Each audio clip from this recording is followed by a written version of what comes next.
Great. Thank you, Jeff and Karen. We do have some time for questions, and I know that there have been a few trickling into the chat. So I want to turn it over to my colleagues at the HEI program. Shantala Ahanya is one of our infection preventionists. Many of you may know her. She'll moderate the Q&A today, and we're also joined by a couple more IPs, Hillary Metcalf and Zenith Khwaja. And I put a number of links in the chat. So if you don't have the chat open already, please go through that. And there are links to all the tools in there. Definitely bookmark, again, the Train the Trainer webpage. That way you can access all the tools, the slides, and the recording from today. And so I will turn it over to Shantala. Thank you. Thank you, Erin. Before we start with the questions from chat, I have a few questions for Karen, Hillary, and Zenith. Karen, I will start with you. Okay. How has the UTI impacted admission rates?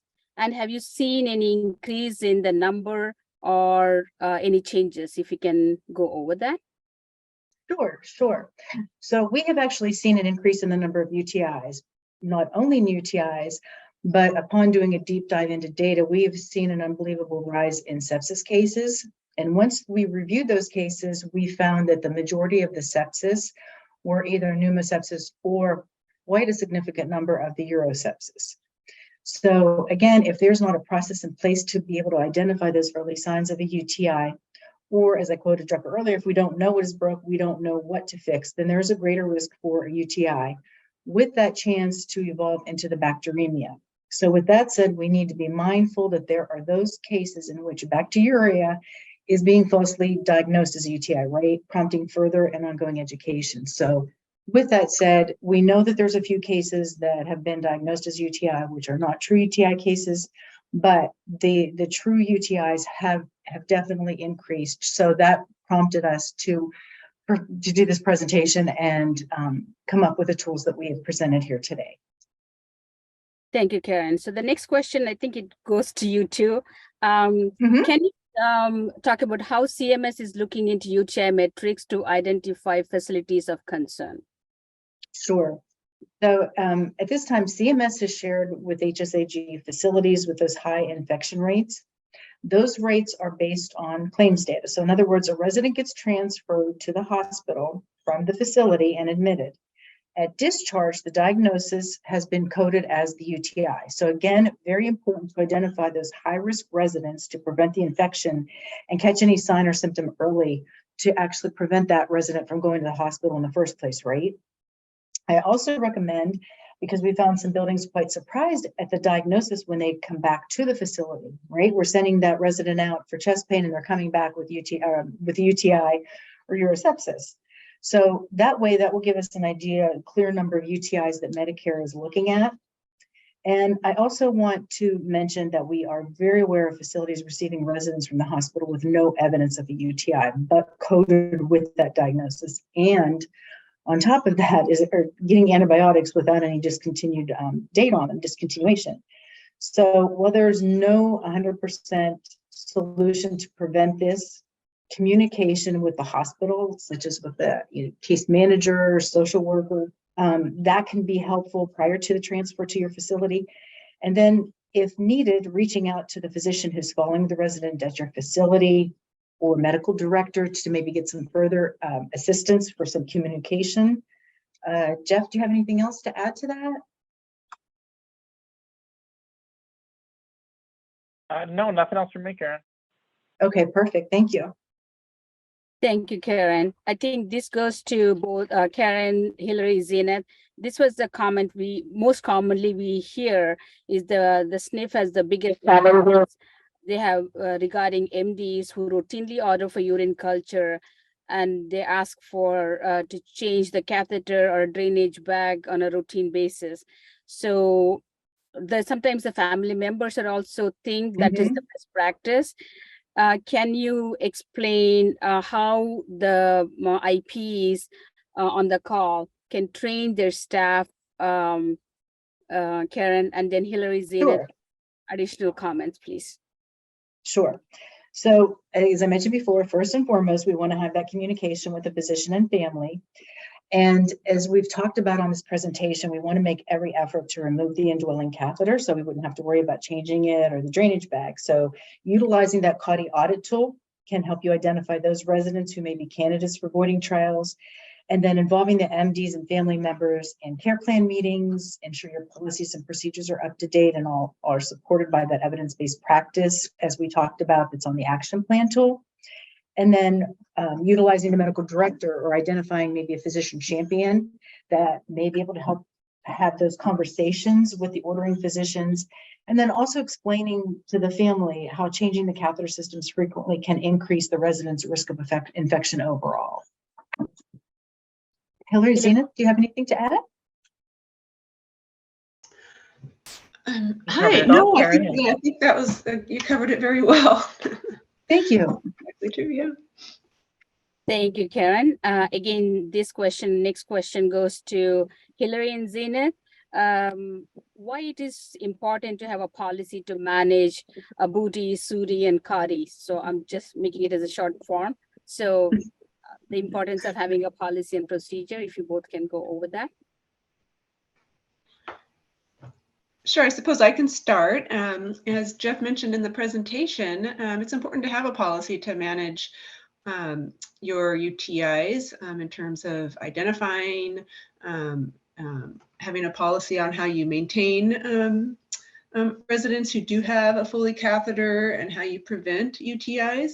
If those items are not covered in your policies, then I mean, honestly, it's difficult to identify how you need to train your staff if you don't have a policy that describes how you manage your UTIs. I don't know, Zenith, do you want to add anything else?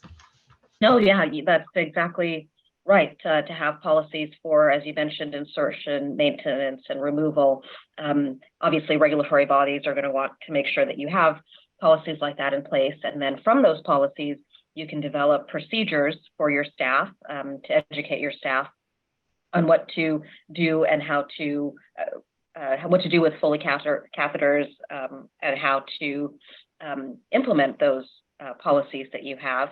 And then from the procedures, you not only educate your staff, but you also do competencies for your staff. And then from those, you can also do audits to make sure that when you're looking at the patient, there's continuity between the policies that you have and the actual care that the patient is receiving. So it's kind of a cascade. You have to have the policy so you can have the procedures. You have to have the procedures so you can provide staff education and do competencies, and then do audits to make sure that your policies are really being reflected in the care that the patient is receiving, or resident is receiving, sorry. Thank you, Zenith. I think it's just to, it also, the question was coming up on physicians not ordering for culture or the removal of the Foley catheter, and that you should also include in your policy. And then you can always share that policy with your medical provider per your facility policy, how you're going to manage your residents. So Karen, the next question to you, and again, Zenith, you can add your comments. So indications for urinary catheter, I know Jeff went over very well, but can you give example for alternative to Foley catheter for incontinent residents? Alternative? Sure. Okay, so when we talk about the incontinent resident, as previously mentioned on like the risk assessment action tool, using incontinent pads are an alternative, making sure to do that appropriate and frequent peri-care, the purposeful rounding every 2 hours with toiling opportunities. And then again, checking that incontinent pads frequently to prevent the skin exposure to the soiled pads. Another alternative could be using the external catheters. And again, making sure that you're doing appropriate peri-care with that. Hillary, Zenith, any other suggestions? I like that you mentioned the external catheters. That's a good option if the resident is not very mobile, and those can be very effective in, especially if the resident does have any kind of pressure ulcers too. those are very helpful. Mhm. Zenith, anything to add? No, thank you. Okay. Next question for you, Hillary, is can you give example for alternative to Foley catheter for acute urinary retention or obstruction? So I know Jeff talked about one of the indication for Foley catheter is acute urinary retention or obstruction. You know how in the acute care we talk about the in and out cath or straight cath or using the bladder scanner to make sure. So can you go over and examples? Well, unfortunately, this is a real common reason for Foley catheters, both in acute care hospitals and I'm sure in skilled nursing facilities. I mean, these are elderly residents or elderly patients that do have retention, and frequently the only option is a urinary catheter. However, I think it's important to have a bladder training protocol in place if you do have residents with long-term indwelling catheters, or if they have retention. It takes a long time if they've had a Foley catheter for 30 days, 60 days, 90 days to retrain that bladder. So that is one option, I think, to eventually removing the Foley catheter and not needing to have it reinserted. Thank you, Hillary. I know before we get to the questions from the chat, I have a couple of questions. Hillary, Zenith, can you go over the importance of pericare and then how to improve the compliance for pericare? So give examples on the supplies, easily accessible for the supplies, and can you go over, please? Thank you.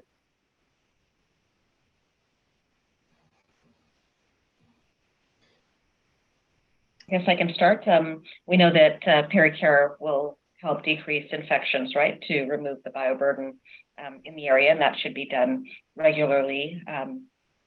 Make sure that it's in your policy and that you educate your staff towards it. So have it, be once a shift or once a day or whatever frequency is determined is best, or as needed for patients that may have more frequent need. Having kits available for easy access is definitely important, right? So that people, your staff, they're not hunting and gathering supplies. They have access to a kit that has all of the necessary supplies that they're going to use. It helps them in the gathering process, and it also helps them during the procedure of pericare because they have everything that they need. There's no chance of forgetting something. Again, making sure to educate the staff, making sure to do periodic trainings as well as competencies. Sometimes compliance can be difficult, and so making sure that the patients are educated towards it, the residents are educated towards it, making sure that the family members are educated as well. And sometimes they might have a favorite staff member or a staff member that they prefer to have their pericare done with. Obviously, with staffing issues, that's not always possible. But if it is possible, if staff can maybe switch, if you do my pericare, I'll, give your medication or something, right? Just to make it easier for the staff, for the residents, right? If the residents would prefer a specific staff member to do their pericare, and if that would increase compliance. Those are the things I can think of. Thank you, Zenith. Hillary, any additional thoughts? No, I don't think so. And then ensuring too that the resident is bathing as well to remove the bioburden, the skin bioburden on the whole body. It can also be effective in preventing UTIs. Thank you, Hillary. Thank you, Zenith. I think just to also making sure that if the resident is alert and oriented, right? So if the resident is alert and oriented, how are you going to you have to engage them as part of they may be doing their own, they're independent. So educate them on doing the pericare so involving the resident as part of this program is really important. Hillary, Zenith, this question for you, for both of you.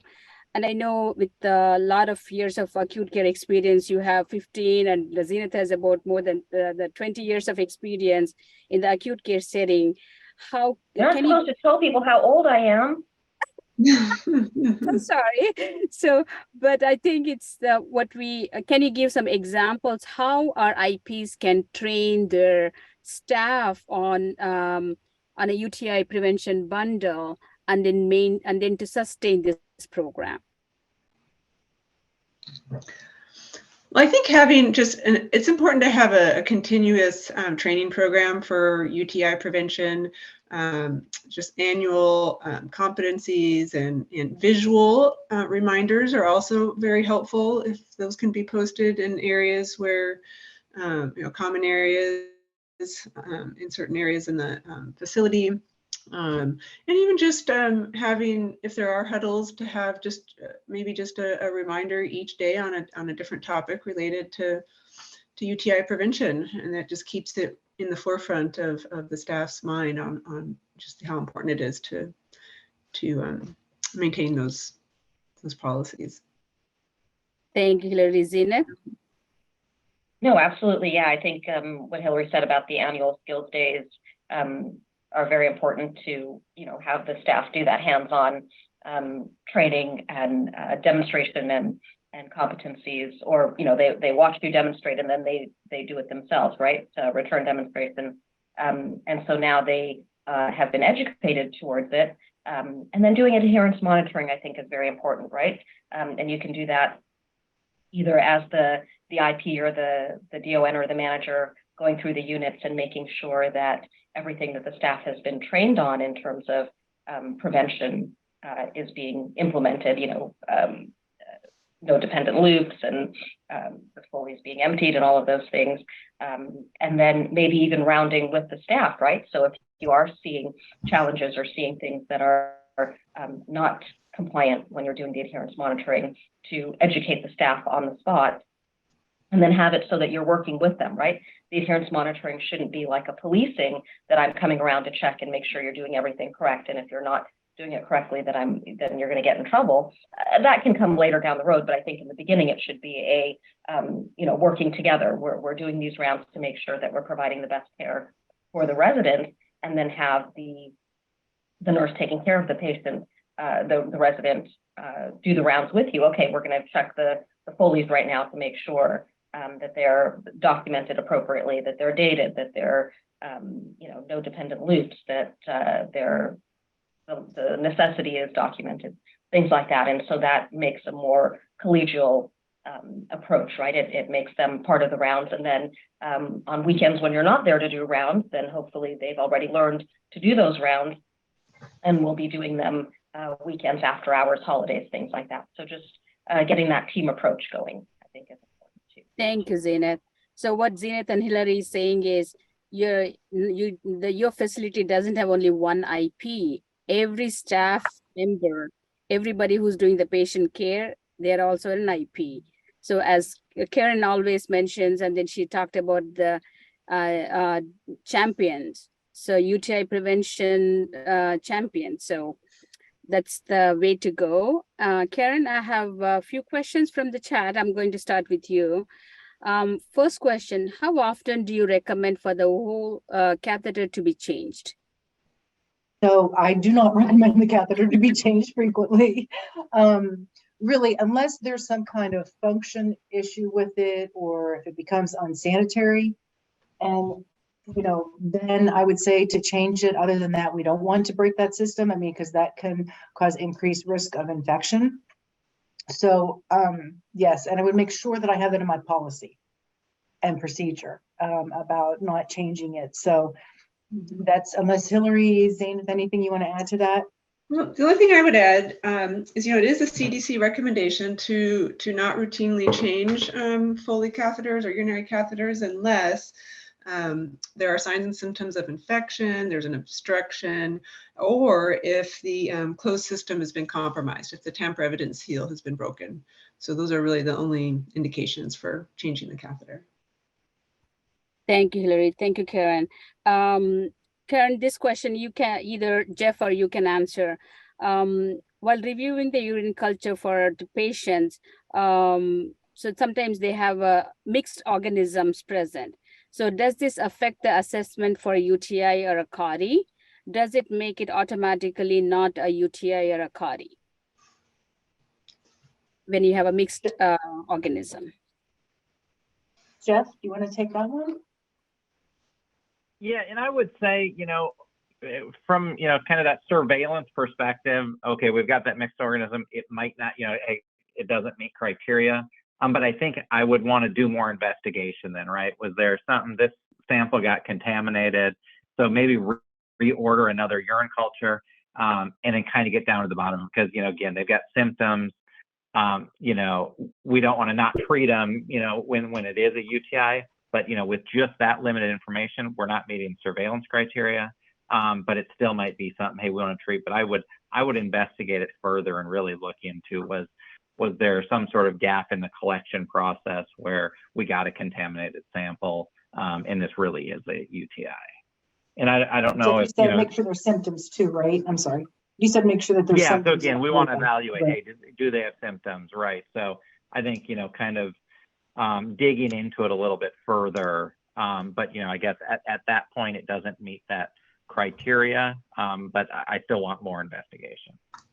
Thank you, Jeff. I think there is one question related to the questions we asked is clarification between a colonization and abuti. I'm going to keep these questions with the time sensitivity. So we'll bring this back during our office hour. Lisa, sir, please join us on the office hour. So we are going to go over this question. And I think there is a comment from Maria had commented like, most catheters on admission usually end up unnecessary. So that's for sure. Jeff, Karen, any recommendation for the staff, when they receive the patients from the acute care, what you talked about using your risk assessment, can you give some examples? Yes, using the CAUTI audit tool. There have been buildings that have started utilizing that already, and I've identified residents that they are able to start those voiding trials to get those catheters out as soon as possible.